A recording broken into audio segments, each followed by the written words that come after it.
First of all, I want to say to my colleagues on the other side, I appreciate the attention to my plan. Actually, I really do appreciate it because it's given us the ability to talk about these big issues. You can bring up chart number 2, please. I got news for you. Medicare is going broke. The Medicare program we have right now, it will not exist in its current form in the near future. Just know that. Right now, $38 trillion unfunded liability. $335,000 per household is what we owe right now to Medicare to make it whole. Let's say we don't do anything for 4 years, as people are proposing.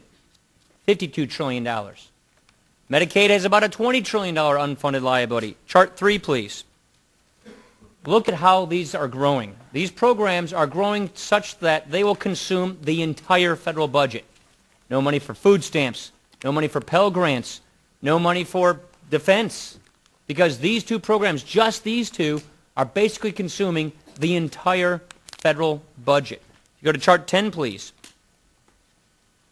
Here is just the interest on the budget, on the cost for the next 10 years. CBO is telling us by the end of this budget, about $1 trillion will be the interest a year. If you go to chart 13, please. And this is the farce of this particular exercise. We've done reconciliation together jointly in the past.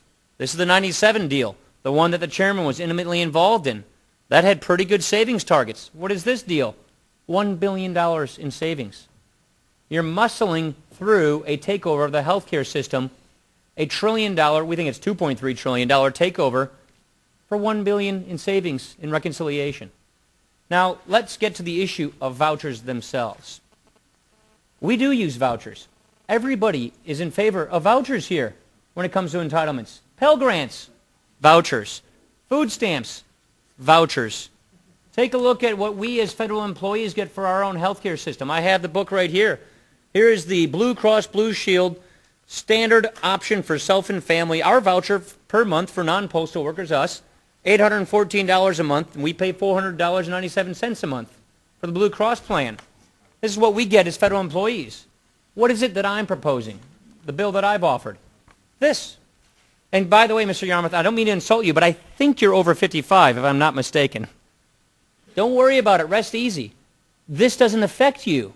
So what we can do is, if we act soon, is we can guarantee these programs for those in near retirement. We can say to people who've already organized their lives around these programs, by the way, Medicare goes bankrupt in 7 years, according to its trustees. We can say, you're going to get the Medicare benefits you've planned on. But if you're under 55, those of us in my X generation and everybody else, we know we're not getting this program as it's currently structured. So why don't we come up with an idea to save the program, to make it sustainable, to give us a benefit at my generation that's something we know we can count on? I completely understand and completely respect people don't like the way that I propose to fix this problem. I'm basically saying, let's give seniors in the future a booklet like I have as a congressman, a fixed payment, and then a list of Medicare pre-certified plans I can choose from to get my benefit.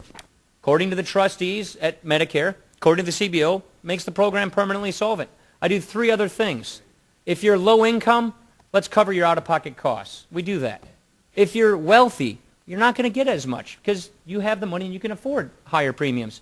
Oh, and if you get sick, we risk adjust your premiums up to make sure that you are taken care of, to make sure that you can get a plan that covers you for the rest of your life. This works. I understand the fact that you don't like the way it works. So then I beg my colleagues, come up with your own idea. Come up with your own plan. Give us your own proposal to make Medicare permanently solvent, to wipe off this unfunded liability, which is $38 trillion today, to help us deal with this debt chart. Now here's what I'm going to ask my colleagues to do on this particular motion to instruct. Your bill basically gives vouchers.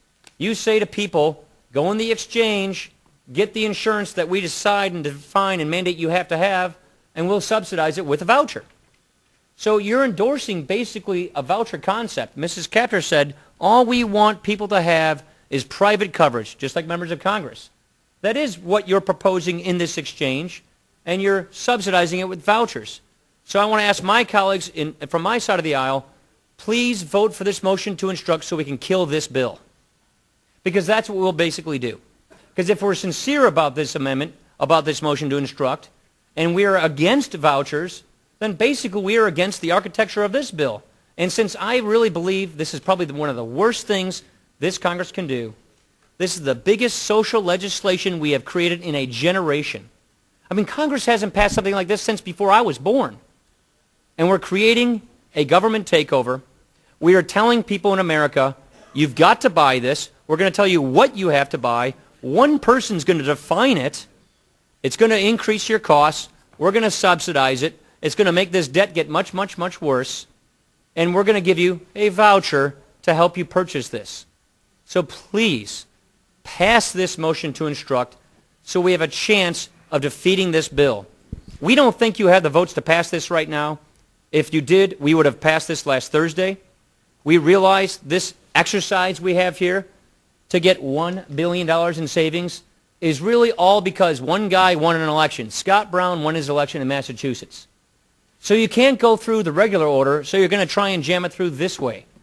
So we want to put up any hurdle we can to prevent this from happening, because that's what our constituents really do want us to do. And we realize if you go home for your Easter recess, you won't come back with as many votes as you have right now. I don't know how much you're down by, but you'll be down by a lot more after lots of your members go home and listen to their constituents, because if your constituents are like any of our constituents, they don't want this. So please, let's pass this motion to instruct so we can try and actually kill this bill. I yield back my time.